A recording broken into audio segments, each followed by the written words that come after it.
There are less and less journalists working in Russia-occupied Crimea as people are getting adjusted to the realities of life in the next peninsula.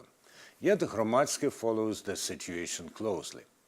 In our previous programs, we've discussed the situation with abuse of human rights there, as there are at least 50 political prisoners, mainly Crimean Tatars, but not only them, behind bars in Crimea and Russia. My colleague, Nataliya Gumenyuk, has just returned from Simferopol and Yalta and is here to share her experience. Glad must you be to come back, or did you want to stay for a couple of days more there? Obviously we would like to spend as much time as possible, but we have to work fast, and I'm trying to go there regularly, as it's true that people are very much afraid to speak on their mobiles. It's hardly possible to call from Ukraine to the Russian cell number, and they would be very reluctant to share especially tough stories online. So it's really important to have your impression. And maybe the main impression, what would be the first after 4 years, that there are too many people who get adjusted, yet I haven't been adult during the Soviet Union time, but that's how I read, how I see that. When, you know, if you really have any political position, you should keep it very, very low, because you just pretend that politics is not existing. You living, you know, everyday life, but it's still extremely, extremely difficult for particularly people who are even slightly, you know, don't recognize annexation. And what was shocking for me, because we know all a lot about the persecution of the Crimean Tatars, not to extent it could be, we could speak about that more, but really I met this time a lot of people who didn't take the Russian passport. There was a very small window of opportunities to deny the Russian citizenship, but without these documents you basically can't properly walk. You need to register, you know, like if you have this residence permit with the Ukrainian passport, so you don't recognize the annexation. You need to every year, for instance, say that you have earned at least 10,000 euros, which is a lot. And if you have a kid, 20,000 euros. You have a couple of days when you put this money on the bank, you collect them from all the relatives and all other people, and then the immigration service confirms that you have money. I talked, for instance, to a lady who had a successful business, but she didn't want to take the Russian citizenship, and this year she said she had to work and sell the fruits on the market, because that's the only way she can sustain herself, because for the state jobs, like bureaucratic jobs with that passport, you can't really do that. I've talked to some of the very successful people financially who had to go to the construction work, because you know, you also have to have some of the job you do on the Russian annexed Crimea, and not everybody would hire the people with the Ukrainian passport. The story, which probably is a bit new for international audience, is also the story of the Ukrainian Orthodox Church of the Kiev Patriarchy. We discussed there is a Kiev Patriarchy and Moscow Patriarchy. So basically, not more than 10 priests had left there, and this church in Simferopol is the last place where the Ukrainian community gathers, and they have the huge issues with the cathedral. It could be taken away. Still, they're very concerned as well that the Ukrainian government doesn't give them a proper documents for that. But what is striking, that we really have to be very, very careful, and even this activity, when you come to the church and there are hundreds of people gathered, and many of them are elderly people, they would prefer not to be filmed. So probably for that, for this segment, we also talked to the Archbishop Clement of Simferopol and Crimea from the Ukrainian Orthodox Church. So maybe from what we heard from him, we can go on the discussion. Let's do it.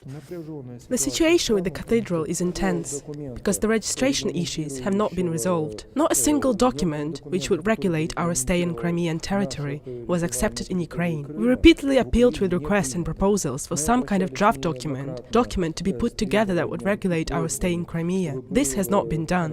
What kind of documents are needed and how they will help?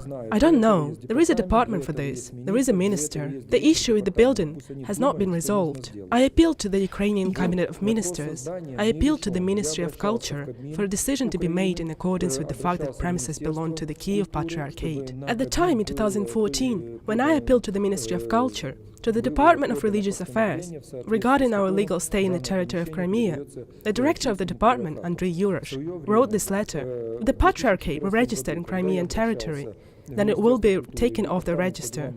The Ukrainian community gathers here. It is the only place for the Ukrainian community, and most unfortunately, it seems to me that the Ukrainian government does not need the Kyiv Patriarchate in Crimean territory. Tell me, how safe is the Ukrainian community to gather here? There is no calmness when we gather, because I don't know how this will end. It is the only church where Ukrainians in Crimea can gather.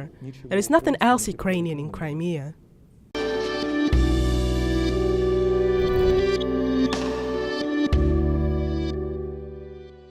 There is nothing else Ukrainian in the Crimea, says Archbishop Clement, but I think that he is probably exaggerating. There are some places where Ukrainians gather other than in the church. Yeah, but to some extent he is exaggerating, but still it's more or less also the same place. And as well, for me, I think this is really underreported story, because also in Ukraine, because on the contrary, and I don't want to put some kind of the competition whose situation is worse, but because of ethnically Crimean Tatars, they have no place to move from Crimea. It's their motherland, and they stick together. This story is more known. So speaking Ukrainian or kind of being a Slavic person and say I'm a Ukrainian, it could be considered a political position. So even you would really hardly speak Ukrainian on the street, you can, think that, okay, it's Crimea, it was always Russian speaking, but you never thought that like the language could be that much an issue. So if speak about another community, we talked to the editor-in-chief of a tiny paper, which is named CRIMEA'S Terrain, and that's also something which probably would recall me on the books of the dissidents of the 60s. And this paper is about a cultural life. The Ukrainians gathered once in a while to listen to Ukrainian pop music, for instance, or mark the anniversary of the poet of 19th century. And this kind of a paper would have an issue with publishing. And the people would be very much concerned. And like the Olena Popova, to whom I talked, she, would be considered to be brave to talk to the press, and in particular on that issue, like the not preserving the museum of the famous Ukrainian poet of the 19th century. And that probably gives us the feeling of, what is the atmosphere, I can guess that you mean Lesa Ukrainka, whose museum was in Yalta. Is it still there?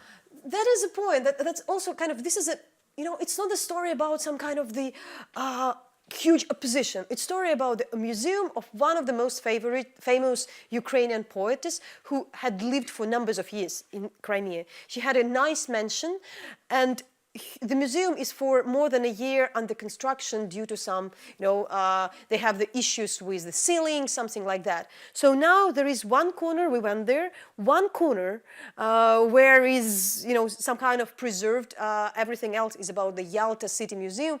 And the elderly ladies who are giving the excursion there are very, very, not really reluctant, but it feels like they would better not to touch that story, which more or less rather shows as I said already, the atmosphere. And probably I would also suggest we listen to our interview with Olena Popova. This newspaper, CRIMEA'S Terrain, is an organ of our cultural center. It is just a newspaper which we think can be used and read by people who love the Ukrainian language, those who need the Ukrainian language in Crimea. I don't want to say that we are a propaganda outlet, like I was asked. What kind of propaganda outlet are we anyway? We're a bunch of amateurs. I'll tell you right now that we don't have any professional journalists. The publication is unregistered. We don't have any editorials. We welcome anyone who misses the Ukrainian word into our arms. Apart from that, we don't just write down their words, but there are thoughts as well, the things that are considered current. We currently have a current theme on Ukrainian writer and poet Lesia Ukrainka. We referred to her, not just because of the trouble with the museum in Yalta. Before, this was the second floor on the Lyashinsky building at 80 Katerinsky Street. It's so nice and beautiful, and now it's like this. The second floor, 2 rooms, no, 3, were reserved for the museum. If someone wants to get to know Lesia, who lived in Crimea for 3 years, they just stand in between those tables and become sad, because there is nothing there to look at, nothing to hear. What is this issue of Terran about? There is this interesting piece titled Territoria Dobra, or Please Present Your Document. It was after that when we were at Crimean Solidarity, a civil initiative for native Crimean political prisoners, and prison vans and people in masks and camouflage came to inspect us. It became clear that we had to behave ourselves in some way, because if I'm being honest, we don't really know how to react when a police officer comes over and says, "Show us your documents." Why? Because they say that this is the law on police, and they are lying. We try to illustrate that so people know that this is half-truth. The police can check documents, but only in some circumstances. We have Crimean Solidarity meetings in a separate building, which is permitted by law. This was neither a rally nor any other form of protest. We did what the law allowed us to. We had a bunch of lawyers there, and there was still a lot of pressure on us. They held us there for I don't know how many hours. And still, they came to the library from the prosecutor's office to the director, asking why on earth we're sitting here and suing. You understand? It's thought that there's some kind of further developments could happen. So we embroider, but we cannot allow ourselves to invite people because we don't want to endanger anyone in this way. How difficult or straightforward is this? I think we relaxed a lot, and a lot of people spoke to journalists in that period when we published the previous issues. We told people that they weren't touching us, that people treat us decently, that when we hand out newspapers in the streets, there were never any incidents. But this all turned against us, because someone thinks, why are we not reacting to this? We need to react. I could smile and say that everything is fine, but everything is not fine. We await arrest every day. You write and do all of this so that people what? What we want is so that with the help of our newspaper, people can think they have some connection to Ukrainians. Because people everywhere tell them that there aren't any Ukrainians here. And our official quote-unquote government representatives say this here internally and externally for political reasons. But if you consider yourself a Ukrainian, you pick up this newspaper, and that what is written here is the familiar reality of Crimea. We can write about this internally here. As soon as we leave, we will not be able to write about it. We won't know what it's like. What is your specialism? Russian language?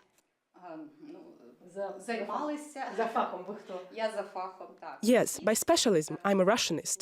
Now this word has some other kind of meaning. But yes, I have a diploma which says I'm a teacher of Russian language and literature. I want to say that we don't even know what tomorrow will be like. Will our newspaper be here tomorrow? What our actions will be tomorrow? It is possible today. This is our food for the soul. We do it first and foremost for ourselves. There is no mission. I will not use inflammatory words like that, but I think it is necessary because there have already been responses from people who say, "Superb." I don't want to philosophize or say, "Help," or "We are not traitors." These are just words that will not be heard, so I won't say them.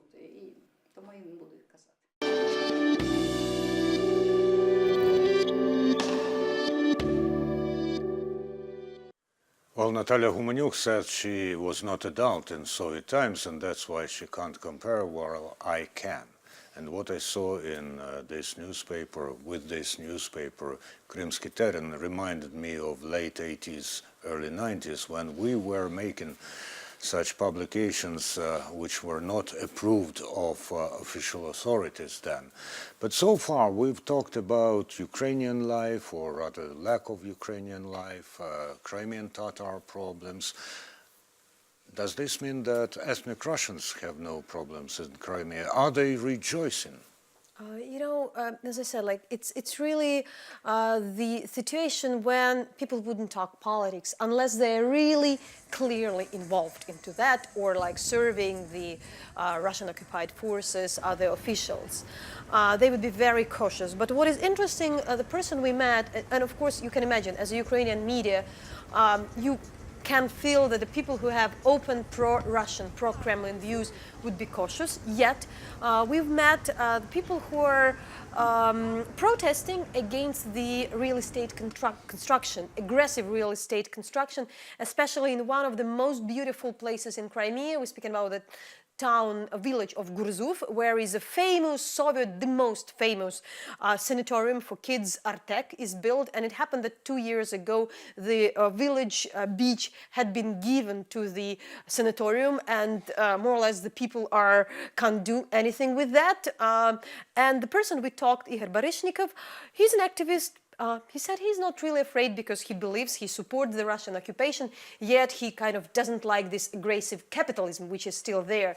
My guess would be that some of those people thought that would be coming back to the Soviet times, but Russia is an aggressive capitalistic state which doesn't really care that much about the ecology and the local communities. But that's also the story he shared with us.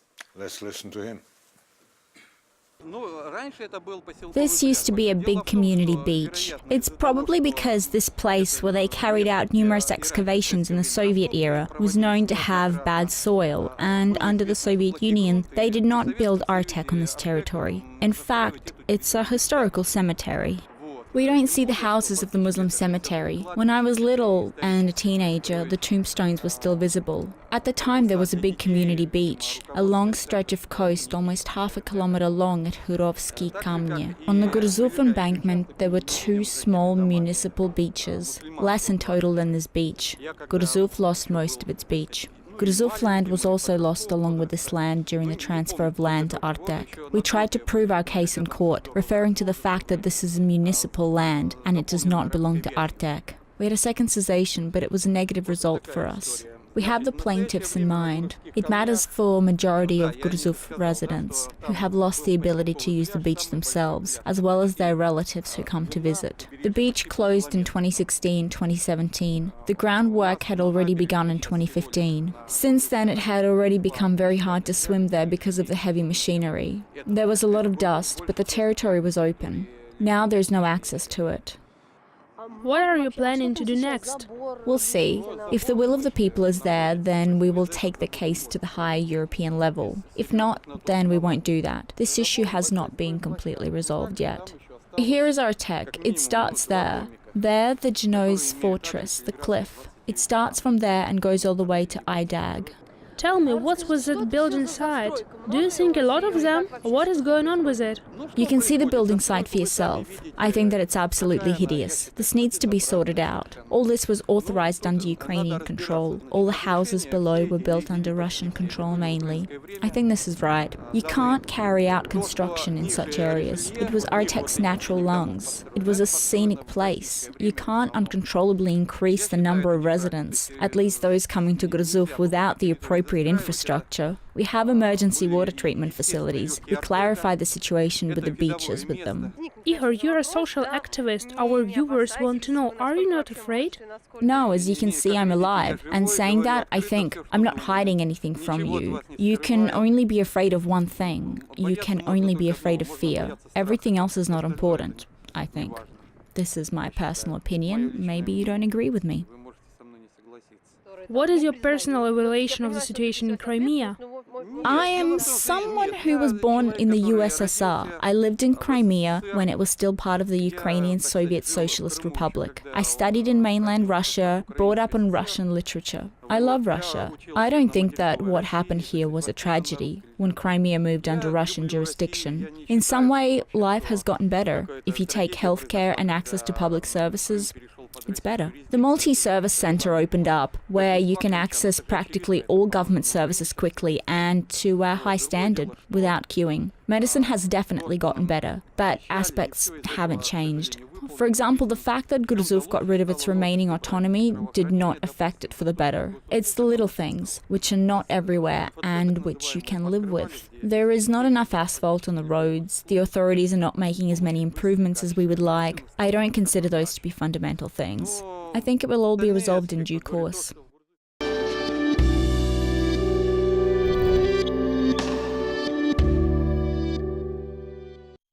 A little over a week before the president's elections in Russia, set for the 18th of March, what do people in Crimea tell about the elections? Do they think about this at all, or do they think nothing is going to change? It's also important to mention that it's symbolic that the Russian elections are set for this date, because it's like exactly the elections are happening early to mark this annexation of Crimea. But you can see that there is not really choice. It's interesting how the campaign is run, because you have everywhere these posters where you can say we're building the future, we're building the bridge, meaning the bridge between region Kerch and the Kuban region of Krasnodar region of Russia, which is not yet there, but everything that we are building a future. And you have everywhere the official campaign to come to the election polls, which is the same like we are voting for the future. So President Putin is not anywhere present. We can see very, very little, other candidates.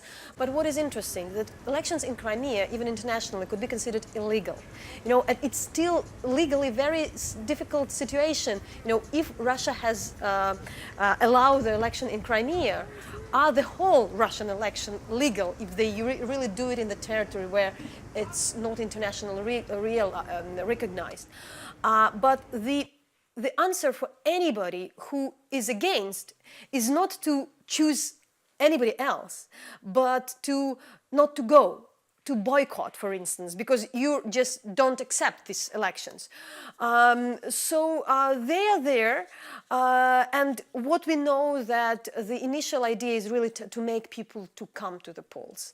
But what probably would be my summary, that the most important to understand that there is no way to have any survey, any real survey which under current circumstances would really tell us what people in Crimea really think. Because people who really support Russia, we don't know how independent and how not afraid are they to speak up.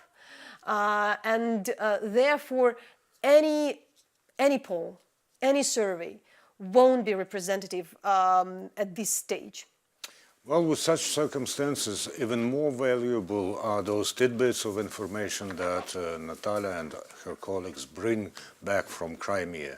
And Hromadske International is one of the rare media in Ukraine who regularly report on what is happening inside Crimea using the material they'll collect inside Crimea. Thank you very much. We'll be back in a second.